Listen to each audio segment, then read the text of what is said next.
So Colby, Ariel, Michaela, Shakayla, Michaela, and Zakayo was over there.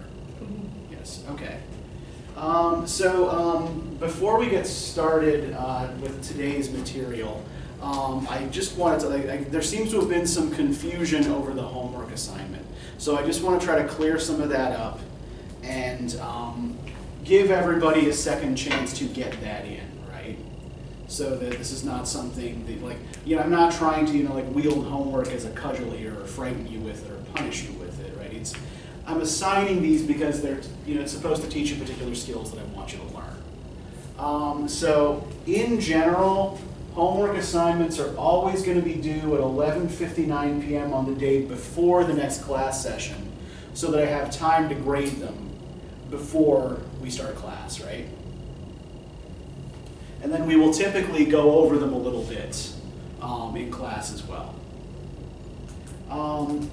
So because this week was a little bit confusing, the first set of assignments will now be due tomorrow at 11:59 p.m., right? So I'll give you till tomorrow to finish that. And the second set of assignments, what we've got up here, will be due on Friday at 11:59 p.m. rather than being due tomorrow, okay? Is anybody still having trouble getting the textbooks? Or has everybody got them now? Okay, good. Colby? One of my books isn't supposed to come in until Friday. Okay, which one? It's not the social contract with you. The Voltaire Candide? Okay, yeah, that's fine. We won't be using that for a couple of weeks. So if you can't get that one right away, it's all right. But yeah, okay. So for next time, right, what we're going to be doing, right, you're going to be reading chapter 2 of Writing Analytically, and I do want to stress too, I know that the rhetoric textbook is not exciting, right? That it is kind of pretty snooze-inducing reading, right? When I'm sitting with it in my office trying to go over it, I sometimes nod off a little bit, right? However, making sure that you're doing this reading will also make sure that you know what to do with the homework assignments, right? There are a lot of really good examples of the kinds of writing I want you to produce that you'll find in there. Plus, directions for doing the kinds of things. We'll be talking about this stuff in class as well, right? But reading the chapter will reinforce a lot of this stuff. And it'll give you something to, if you get confused, it'll give you something to go back to, right? It's like, okay, well, I can look at this part of the chapter, and this will tell me what I need to do, or remind me what I need to do. Now, if you are confused about how to do the homework assignment, is just not doing it ever going to be the best option? What should you do instead? Ask questions. Yeah, ask for help, right?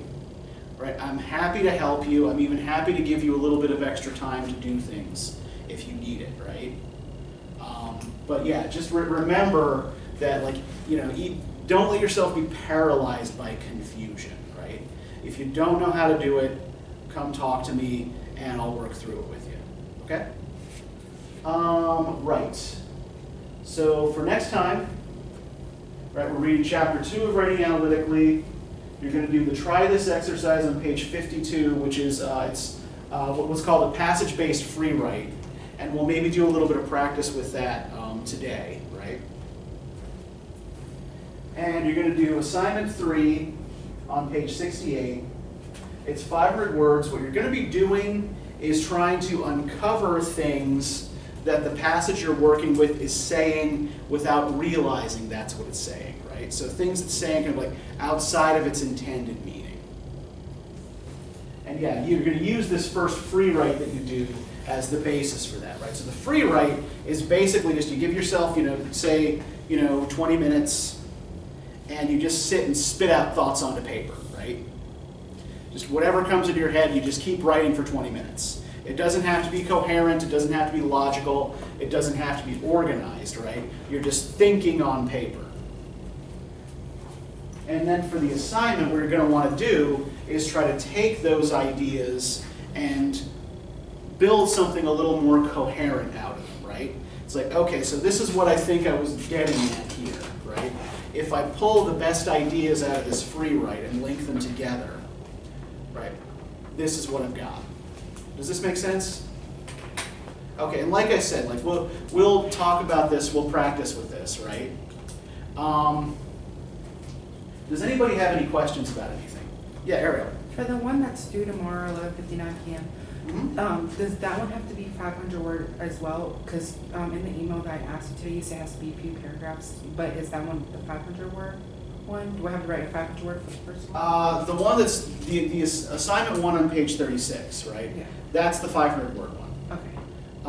The other two, what I would like you to do, so the other two, you're really kind of just identifying words, right? Abstract and concrete words, and evaluative and non-evaluative words. So what I'd like with those is maybe a short paragraph explaining what your selection criteria was, right? How you determined what was abstract and what was concrete, because I'm really more interested in your thinking process than in your results.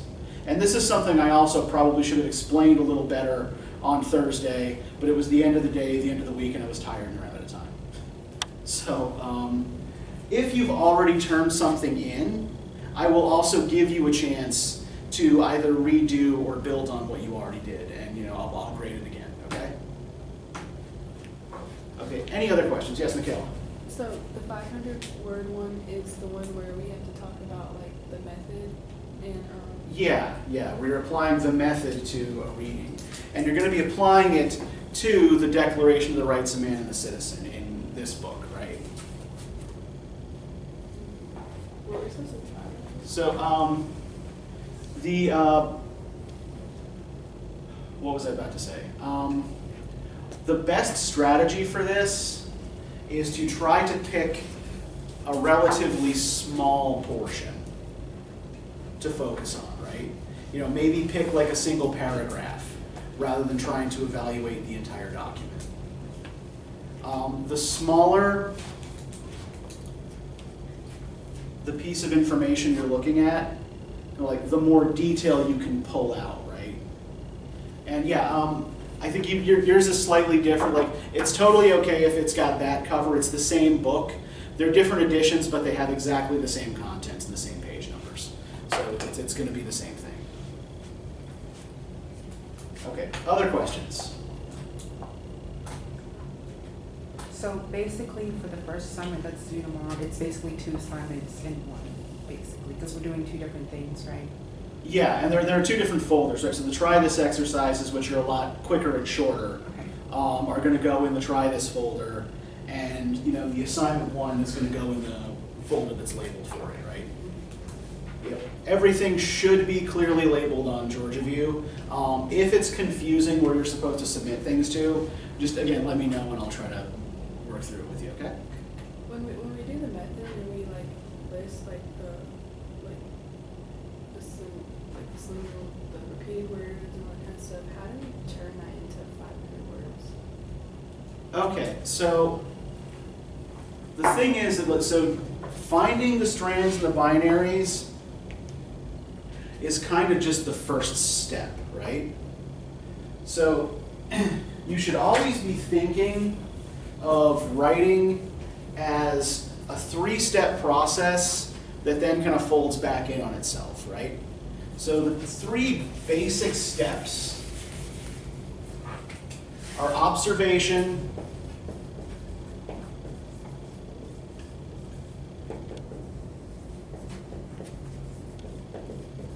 right, implications, and conclusion, right? So when you're just kind of noticing things, right, you're observing things that might be meaningful or interesting, that's stage 1, right? So like, what is this word doing here, right? Why use this word instead of another, right? Like why, say, to go back to the example we were looking at the end of last class, right? Why use the word cult instead of the word religion, say, right? That's the observe phase, right? And then implications, right? You're thinking about okay, what are the possible, what kinds of ideas does a word like cult suggest, right? Okay, so it suggests a small group, right? A closed group, a group that is not popular, that is outside the mainstream, right? And then with the conclusions, right, you're thinking, okay, like, what does this mean, right? How does this fit into this particular context, right? What work is this word doing in this quote?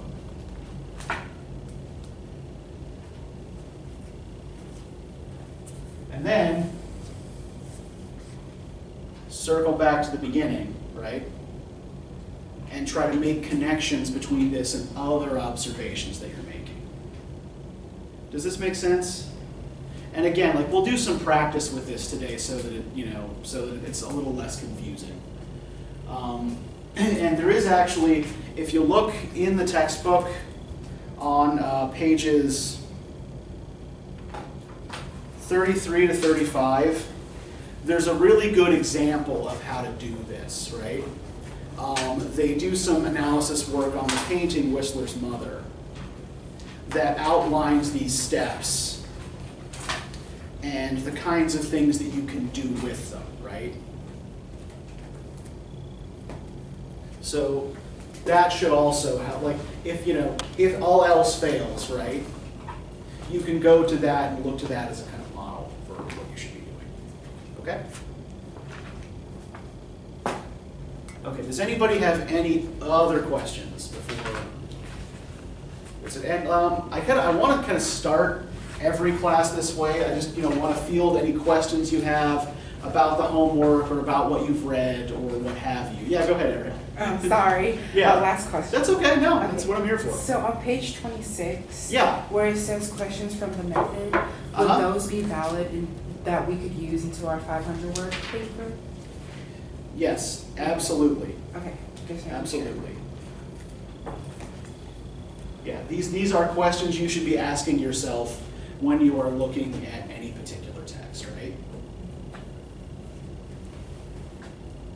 Okay. Anything else?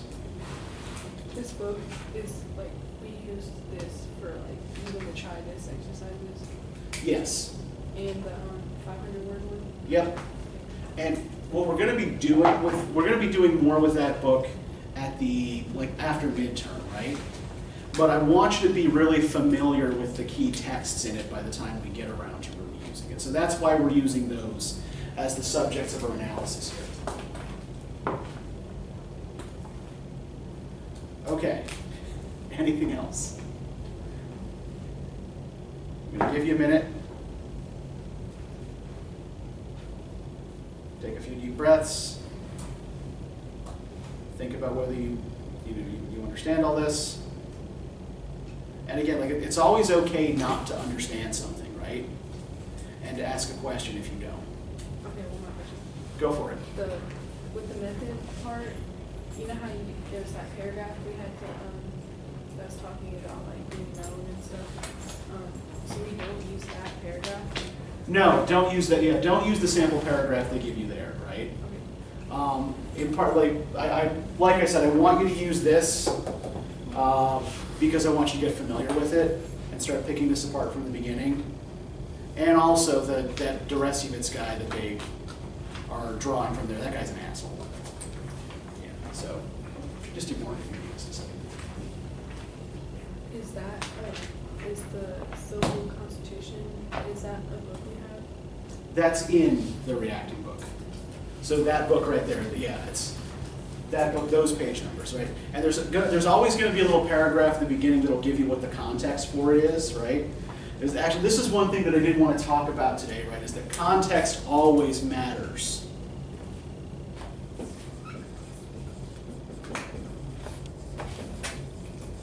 Right? Context always affects meaning. Right? You take the same words or the same phrase and you put them into a different paragraph, right? It completely changes their meaning. And language is kind of inherently ambiguous and often says things that it doesn't necessarily intend to say, right? So to give you an example of this, my wife's cousin was, so she meant well. She was doing a jump rope-a-thon in order to try to raise money to dig wells in villages in Central Africa, right? Okay, so she's trying to do a nice thing, yeah? But the flyers she sent out had the slogan, "Jumps for Joy," leaving a footprint on a child's heart.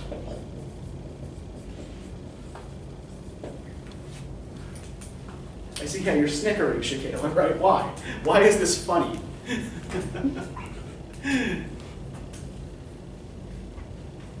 What does it sound like? Like you're jumping on someone's heart. Yeah, it sounds like you're stomping on a kid's heart, right?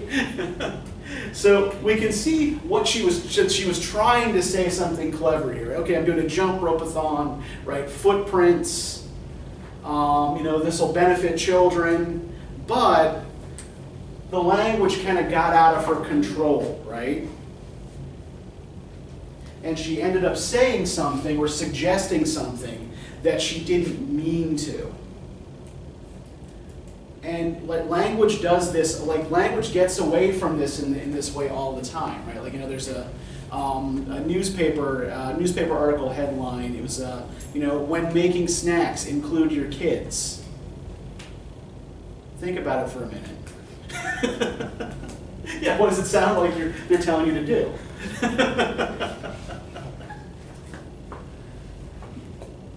Right, it sounds like they're asking you to make snacks out of your kids, right?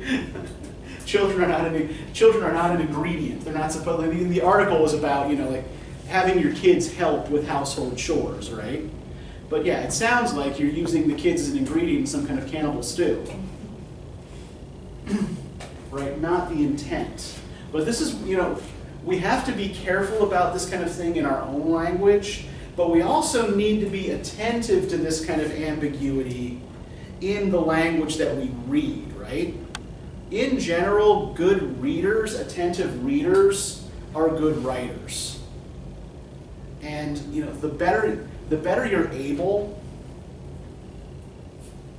to pull suggested meanings out of what you're reading, the better your writing is likely to be, right?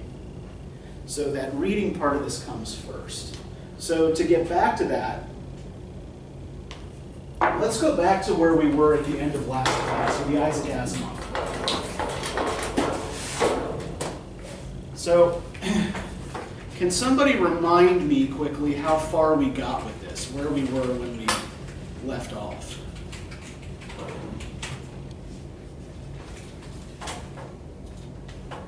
And let me just get it back up here.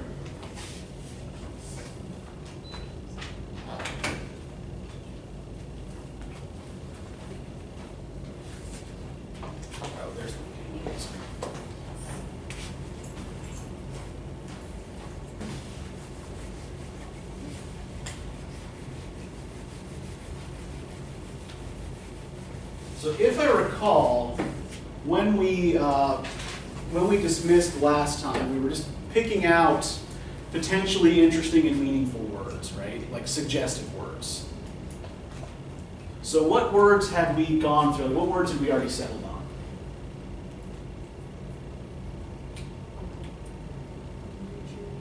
What's that? Nurture. Okay, yeah. Yeah, okay, we had pulled out nurture and cult, right? And what had we done with those words? What did we do with nurture? What kind of connotations did we pull out of nurture? What does nurture suggest to us? Caring. Okay, caring. Right, when you nurture something, you're caring for it, right? Anything else that we thought we identified as kind of being suggested by the word nurture? Mother. Okay, mother. Yeah, we associate with mothering, right? Right, mother or parent. Good. Anything else that we kind of associate with the word nurture? I think it's in teaching. Okay, teaching, sure.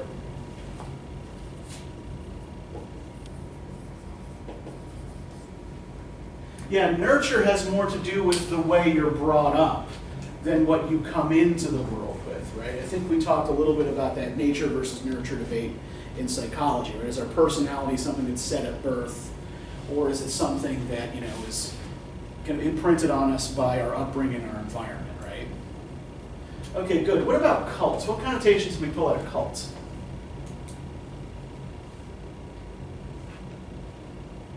We have religion. Pardon? We have religion. Okay, a religion. Yeah, a cult is often a religious group, right?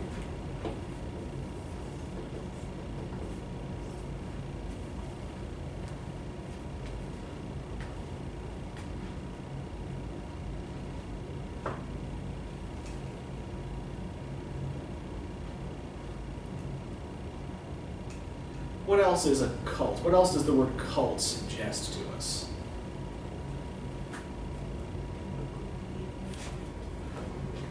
Okay, yeah, it's a group, right? United by some shared belief or interest. Usually a small group, right? Cults are typically not large. And how open is a cult usually to outsiders? Yeah, they tend to be like closed groups, right? Exclusive groups, right?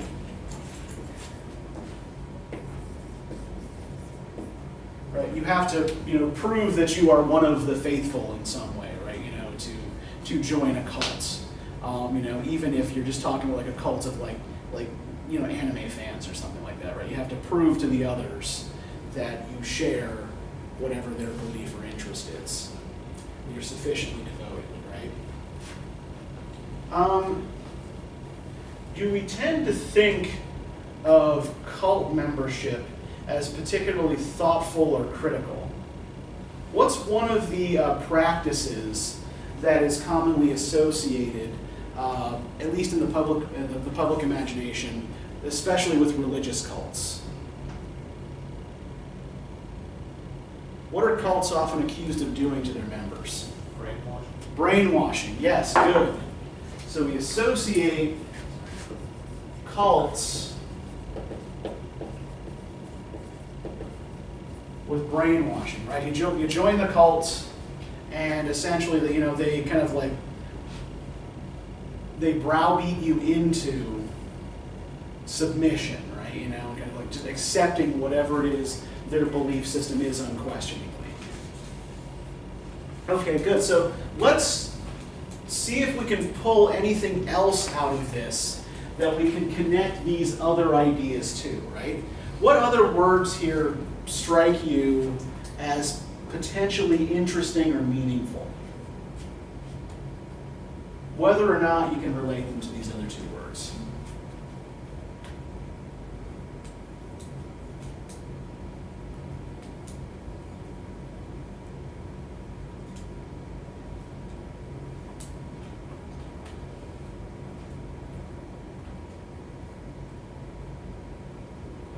Strain. Okay, strain.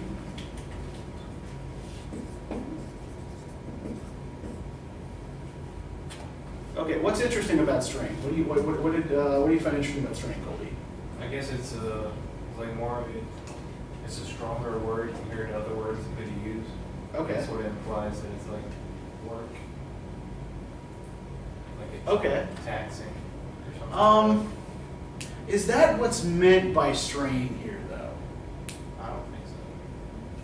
What's the literal meaning of strain in the sentence? Pardon?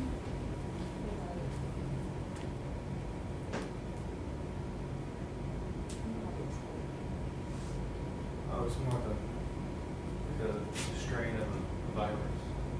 Yeah. Okay, yeah, that's actually a good way to put it. Yeah, strain suggests virus, right? So it's a particular variety of a virus, right? Like a line of descent, a mutation, right, of a virus.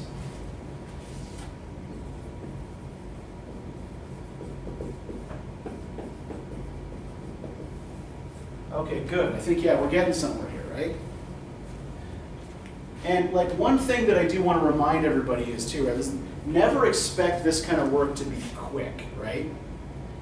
if it's quick and it comes really easily, you're probably missing something.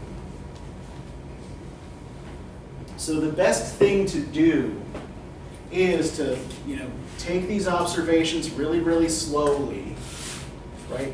Be careful and think it through before you come up with an answer. All right. What else you got?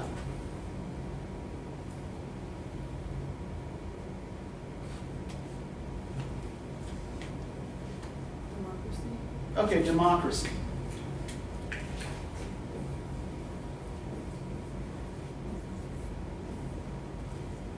Okay, and so literally what does democracy mean? We should all know this, right? What is democracy? I just know it's political. Okay, it's a political system, right? What kind of a political system is a democracy?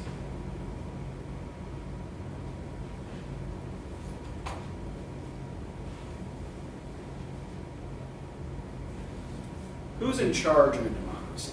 The people. Yeah, at least theoretically, right? Yeah.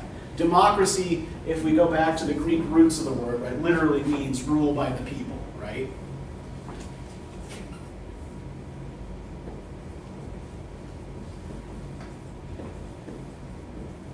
And usually when we talk about democracy, right, we are talking about a system of government, right, in which people either, vote directly on matters of public interest or elect representatives, right? So these are the things we usually mean by democracy, right? But what kinds of ideas do we associate with this word? Right? What other ideas that aren't part of that dictionary definition do we associate with the word democracy?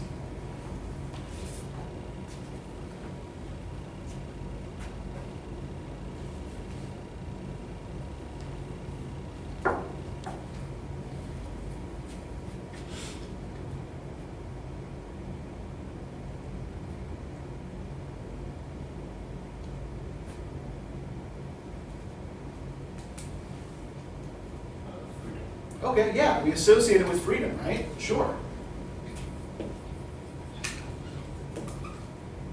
Good, what else? What other ideas do we associate with democracy, especially in comparison with other kinds of political systems, like, say, totalitarianism? So a totalitarian political system is one in which the state controls everything, right? I guess you could theoretically have a democratic state that's totalitarian if the people vote for it, but let's not get too heavily into theory.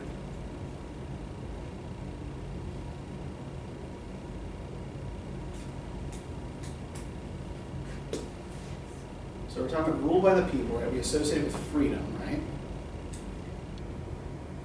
Any other ideas that we associate with democracy?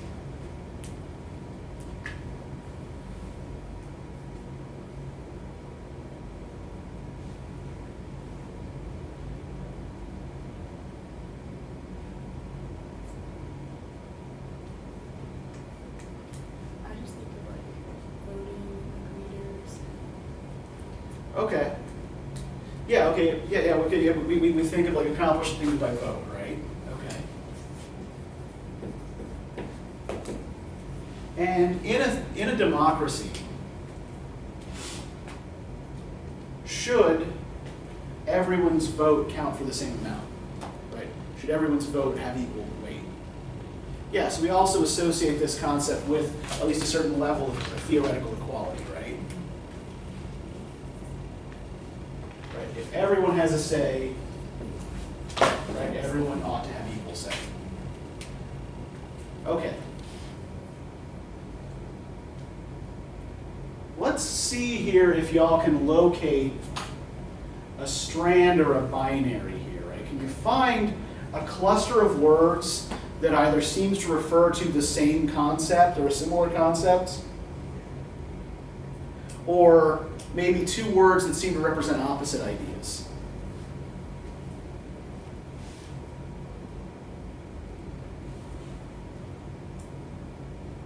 It was Okay, yeah, I think that's, yeah, right at the end, we've got a pretty obvious binary here, right? Ignorance and knowledge, good.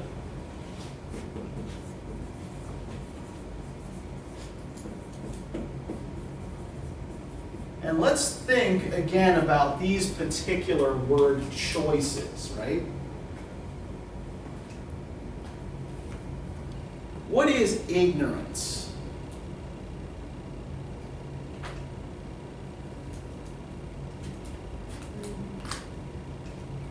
I don't know how you would define ignorance, because ignorance is kind of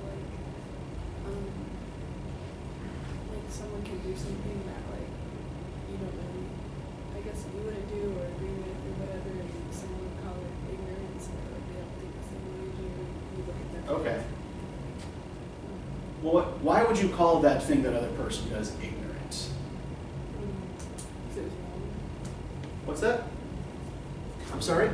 Dumb? Not really dumb, but like. Yeah, we tend to use the two words almost interchangeably, right? Like, you know, ignorant and dumb or ignorant and stupid, right? But how are they different from each other? How are the meanings of the words different? How is being ignorant different from being stupid? Being ignorant doesn't really make you stupid, but Mm-hmm. I feel like with ignorance, you got a sense of knowing, but like you choose not to. Like with stupid, you just don't know. You know, like. Okay, But so with ignorance.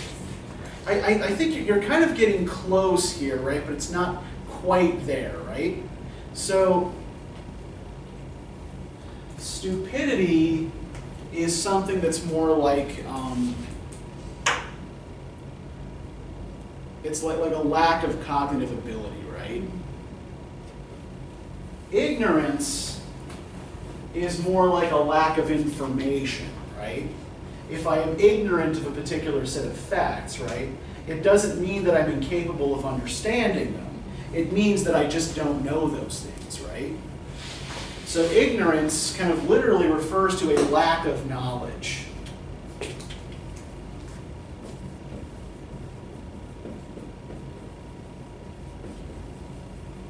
Right? Meanwhile, right, knowledge is not the same thing as intelligence, right? When we talk about knowledge, what we're talking about is having, you know, mastery of a set of facts or data.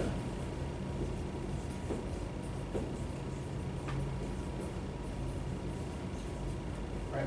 The fact that I might know a lot of things doesn't mean that I have any idea how to apply them, right? And it has nothing to do with whether or not I am intelligent. And by the way, intelligence throughout our lives is a pretty flexible concept anyway, right?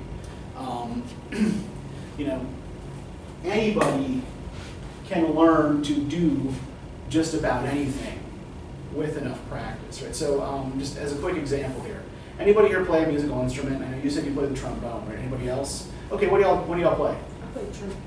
Trumpet? Mm-hmm. I played all 4 strings from the orchestra. Okay, cool. And drums? Okay, I used to be a drummer too, right? Now, let's focus on our brass players here for a second, right? When you first started playing that instrument, how good were you at it? Two. Yeah, so your parents should probably be pitied, right? Maybe, given an award for patience as you learn how to play that, right? But, over time you get better, right? I remember when I bought my drum kit when I was 10 years old. And I had no idea what the hell I was doing. I was just hitting things, right? Right? Probably sounded terrible. But, you practice, you get better, right? Muscle memory takes over. And it's the same thing with reading and writing, right? The more you practice, the better you're going to get at it. So this is kind of actually relevant, I think, to what the work that this binary is doing in this statement here, right? So if the issue here is ignorance rather than stupidity, what does that suggest about it?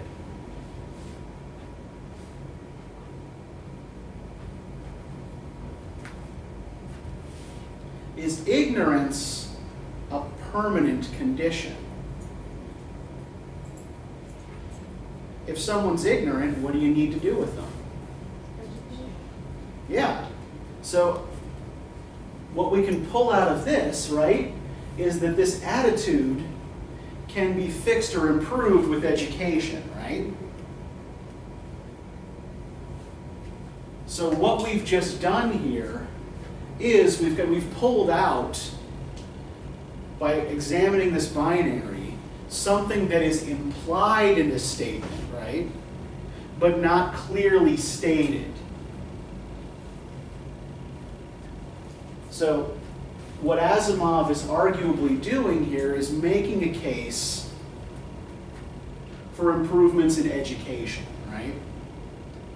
That if more people had a better education, this strain of anti-intellectualism, right, this mutated virus of anti-intellectualism might go away on its own, right?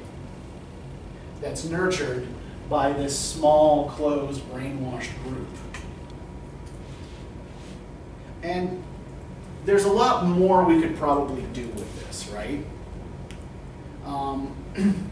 The more time we spend with this, the more we dig into particular words, the more connections we locate amongst the words, the more implications we're going to find out. We're going to pull out to examine. Be able. Sorry, I don't know what's wrong with me today. Be able to pull out to examine. But because we do have other things we want to get to, I don't want to belabor this. Does anybody have any questions or observations about what we've just done?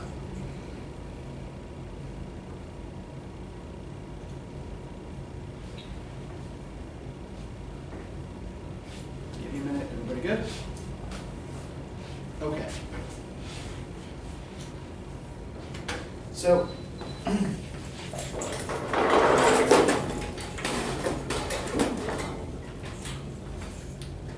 what I want to try to shift to here is just kind of talking a little bit about some of the bad mental habits that we get into that sometimes prevent us from being able to evaluate what we're reading well, right?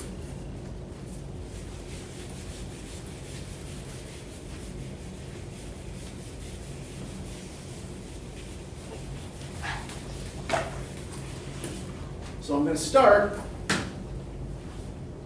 with what are probably the most dangerous words to hear in any conversation. I am entitled to my opinion. Anybody ever used this phrase in a conversation with somebody? None of you have ever used it? Have you heard it? Okay. And when somebody says to you, I am entitled to my opinion, what do they usually mean?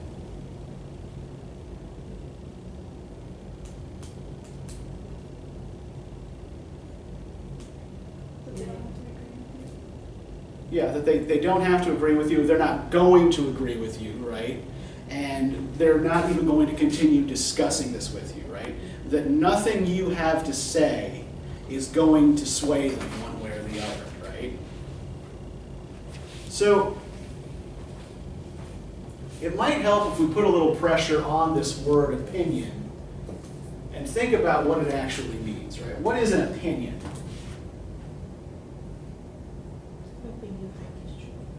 Yeah, it's something you think is true. Yeah, it's like a belief, right?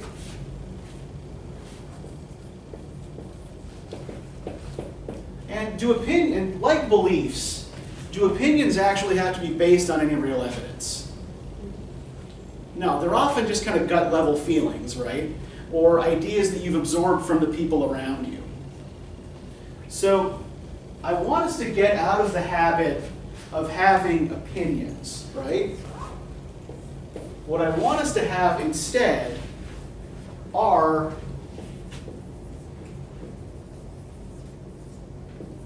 arguments. And this doesn't mean I want us to be fighting all the time, right? What I mean by arguments, right, is conversations that's conversations that are based in evidence, right? Now, we may not always interpret evidence the same way, right? But an argument is, unlike an opinion, actually based on something concrete, right? So an argument is an interpretation of a particular set of facts or data. And I want the arguments we express here always to be based in data, right? You can think what you want, provided you can back it up, right? And when I say I'm entitled to my opinion, what I'm doing essentially is just closing myself off, right? I don't care what your evidence is. I don't care what's right or wrong. What's most important to me is being, is being right, right? And I want to try to kind of shut that down before we get started. Now, another thing that we all tend to do, right? The textbook refers to this as naturalizing our assumptions.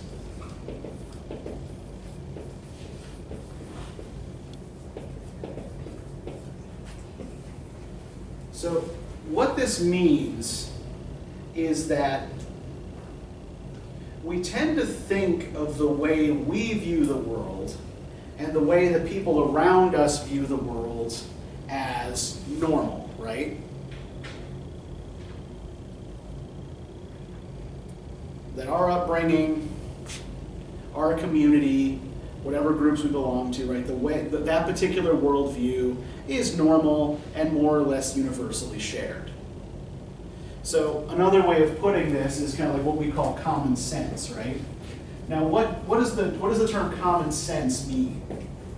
If you say to somebody, well, that's just common sense, what is that meant to indicate? Basic knowledge. Yeah, this is just something everybody should know, right? But common sense, and what's common sense, is actually context dependent, right? What's common sense where I come from may very well not be common sense where you come from, right? So I'm going to give you a little example here, right? So, as we have indicated, right, I am, I've lived here 10 years now, but I'm not from here. So I am from Luzerne County, Pennsylvania.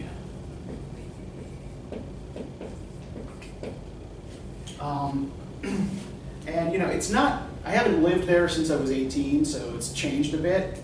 But this is what Luzerne County was like when I was growing up, right?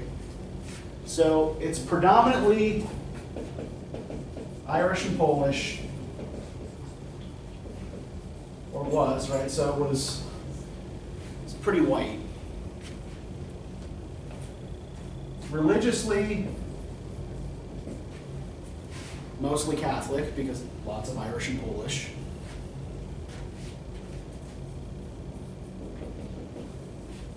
It had been an old coal mining region, so it was mostly kind of post-industrial, right? Nobody was doing any coal mining anymore, so the primary industry was kind of cleaning up pollution and running old coal mines as tourist attractions. Like every other school field trip I went on was down another freaking coal mine. And I guess like the basic message was like, stay in school and don't work in a coal mine. But it was primarily Democratic voting, although that has changed since I was a kid. It's now like they still vote for Democrats in local elections, but they're voting for Republicans in federal elections. So there's like a lot of politically the region has changed a lot, right? And when I was growing up, again, I think this has also changed. Gun ownership was relatively uncommon. right? The only people who owned guns typically were people who hunted, and they usually kept them locked up, right? So you never saw anyone open carrying, you didn't see people leaving guns in their car, right? Even people who you knew owned guns, you typically didn't see them carrying them, right? Okay, so let's compare this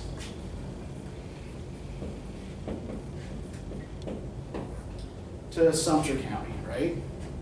So how is Sumter County different? How is Sumter County, Georgia, or Southwest Georgia generally, different from the kind of situation I grew up in?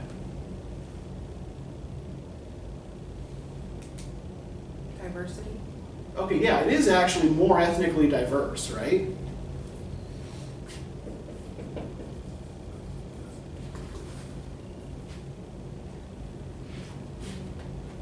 What about in terms of religion? Christianity? Well, Catholics are Christians, right? Yeah. In fact, a lot of Catholics simply refer to themselves as Christians and other people as whatever denomination they belong to, right? So they'll call themselves Christian and Baptists, right? But so I think, like, how would we classify most of the Christian religions of, Southwest Georgia? Like, what's like a common label we could use for them? Protestant. Protestant, yeah, mostly Protestant. What about the economy? What's the economy like here? What do most people do for a living? Farming. Yeah, it's an agricultural economy.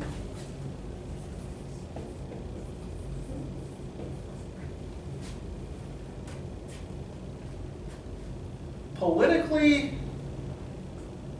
Sumter County tends to be narrowly Democratic, right?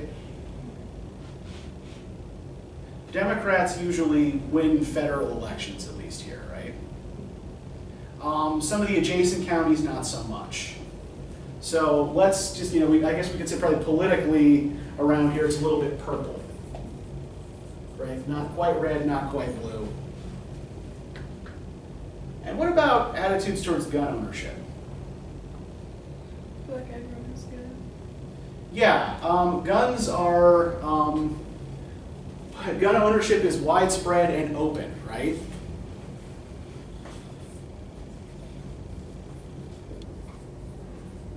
Right, attitudes towards religion also tend to be a little different, right? So where I come from in the Northeast, it was relatively rare for people to actually talk much about religion outside of, going to church on Sunday, right? It was generally held to be a matter of private conscience that wasn't really anybody else's business, right? So what about here? How open are people about religious beliefs or religious preferences? Like, what do you mean here? Like in Southwest Georgia generally, right? Are people typically that quiet or reticent about religion, or no? People will invite you to their churches, right? And so this is actually one of the things I'm getting at here, right? So when I first moved down here 10 years ago, when I would first meet people, they would ask me if I had a church home yet, right?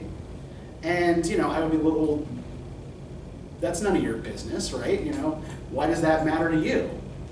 And, they were trying to be friendly, they were trying to be welcoming, but because I was carrying these assumptions with me from someplace else, right? I misinterpreted that gesture as nosiness, right? Because they're just trying to get into my business. So that's another thing, about Northeasterners as opposed to Southerners, right?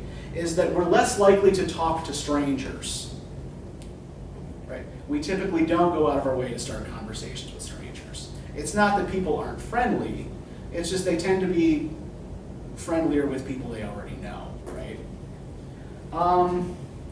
And like when I moved here, like everything that I knew about, the rural South was stuff I had seen in movies. I'd never been down here. I didn't know what I was doing. So like, one of the, I'd been here about a week, and I was walking my dog, and these two guys pull up next to me in a pickup truck and roll down the window, and I'm just thinking like, oh fuck, I've been here a week. This is my first job out of grad school, and I'm about to die. And then the one guy just sticks his head out the window and he says, excuse me, do you drive a Kia? I think, well, yeah, and I'm also thinking, like, how the hell do you know that? And just asks, like, if it gets good gas mileage. He's like, yeah, pretty good. Like, okay, thanks. And he rolled up his window and drove away, right? Because where I'm from, people don't do that, right? People don't just, talk to, like, people won't just drive up to a stranger on the street and ask them about their car.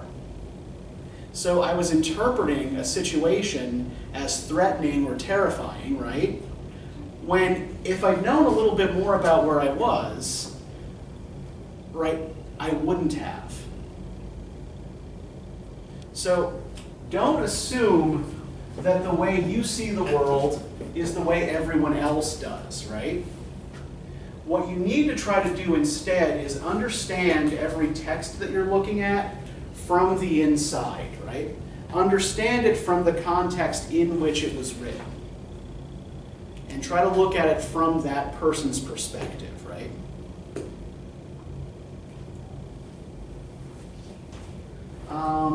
The other bad or sloppy thinking habit that we all need to try to get over.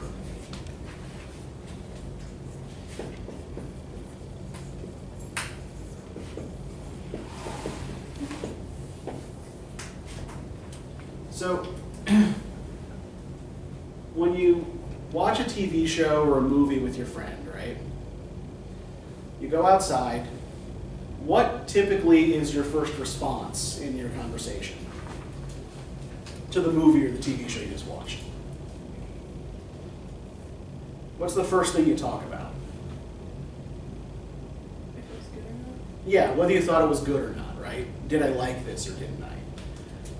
The problem with the like-dislike thing is that, like the I'm entitled to my opinion, it shuts things down too fast, right? It shuts analysis down too fast, right?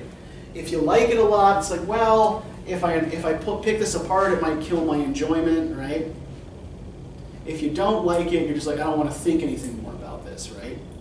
So what you need to try to do instead is not worry so much about whether you like or dislike something. Whatever your response in that realm is, try to find something interesting or weird about whatever it is you've just read or watched that you could latch onto and try to pick apart, right? And you may find that things that you didn't initially like or find interesting become more interesting if you're able to find that kind of way in. And again, like, a lot of this is about kind of shutting down those instantaneous responses that we have to things and just kind of taking it a little more slowly and thinking before rushing to judgment, right? Okay, so any questions about this?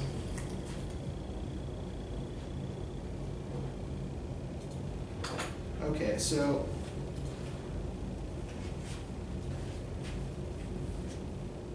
I want to finish today by giving you all a little bit of practice in free writing. So what I'm going to do, I'm going to put a quote from a novel by Jonathan Swift called Gulliver's Travels up here on the screen, right? And what I want y'all to do is, maybe take 5 minutes to read the quote. Then I want you to take 10 minutes to try to use clues in the quote to figure out what kind of animal is being described, right? Try to make an argument for what sort of animal this is. So you'll be looking for a pattern, linking pieces together. You okay? Everything good? All right.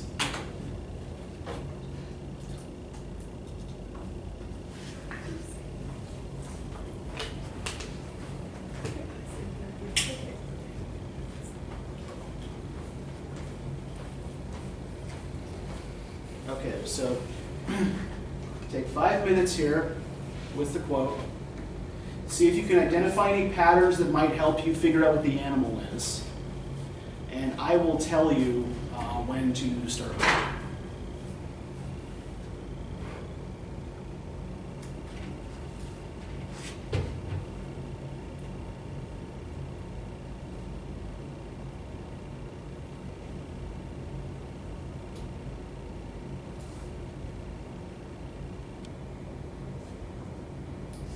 And if there's a word that you don't understand, just ask and I will happily explain it.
Take about another minute with this.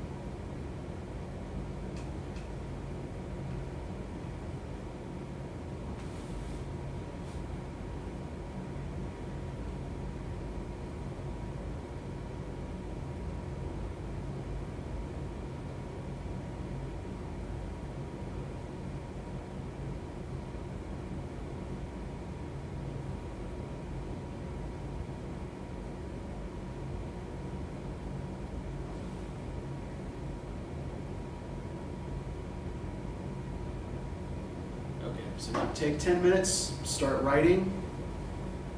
Try to put together a pattern here, right, that will tell you what you think this animal is. There doesn't have to be, it's free writing, right, so it doesn't have to be any rhyme or reason, right? You're just trying to think through a problem here, right, using the evidence in the book. And see what the best answer you can come to is with the evidence that you have, right?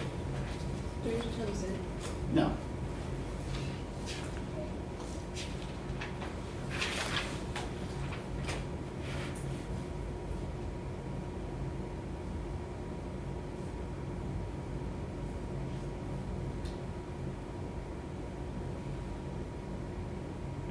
the key with free writing is to keep writing, right? Even if you feel like you're stuck. Even if all you're writing is this is stupid, this is stupid, this is stupid. Because the act of writing actually jogs your brain and will help thoughts come.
2 minutes.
So what animal do you think it is, Colby?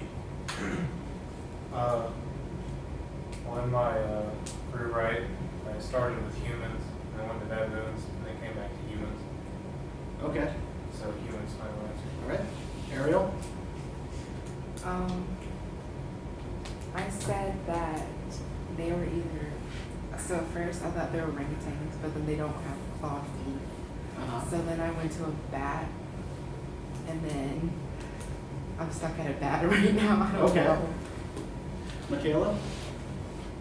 I started with humans, Mm-hmm. and I went to some type of bird. And I went to a sloth, Uh-huh. and I came back to a human. Or Okay. Shakayla? I started with monkeys. I'm sorry, a little louder, please. I started with monkeys, then I Okay. went to lions, but then I got tails, so I don't know. All right, so you haven't quite made up your mind yet. Okay, and Michaela? I started with things and went to the Okay.